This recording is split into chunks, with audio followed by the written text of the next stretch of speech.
është interes edhe i partive parlamentare që edhe i deputetëve sepse nisin të marrin po edhe mandej. Konstituojnë kuvendin, çka ndoshta nuk mund të jetë interes i partisë parë.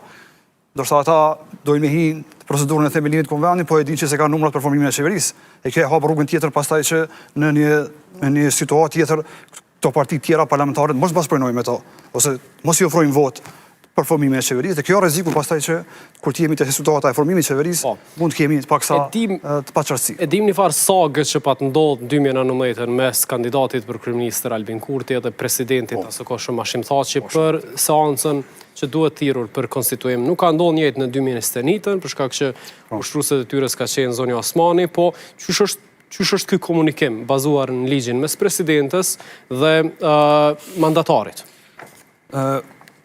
Do doja me sqaru një procedurën e formimit të kuvendit, para se të shkojmë te formimi i qeverisë. Nga sot fillon momenti kur presidentja duhet të saktojë seancën të konstituimit të kuvendit, e cila sipas kushtetutës edhe rregullores së punës së kuvendit thuhet që duhet të mbahet brenda 30 ditëve nga dita e certifikimit të rezultatit të zgjedhjeve.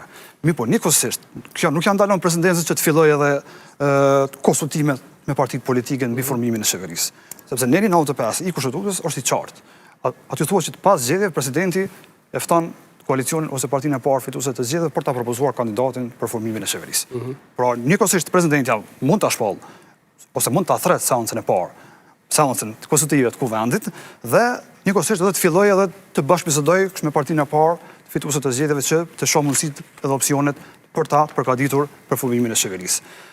Ta zëmë që formohet kuvendi, zgjedhen organet të kuvendit, atëherë janë afate të tjera, afate që unë them janë më të shkurta sa i përket zgjidhjes së formimit të qeverisë, dhe presidentja duhet që ta propozojë, të themi ashtu, mandatarin për formimin e qeverisë, dhe kuvendi i Kosovës, në faktikisht mandatari për formimin e qeverisë duhet që brenda 15 ditëve t'ia propozojë kuvendit kabinetin qeveritar dhe programin qeverisës dhe ta kërkojë votën.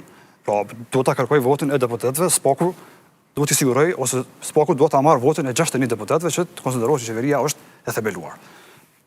Nëse janë votat dhe nëse sigurohen numrit prej 61 deputetëve, atëherë konsiderohet që qeveria është e zgjedhur dhe rrjedhimisht vazhdojmë me jetën politike kështu të rregullt. Po që se dështohet,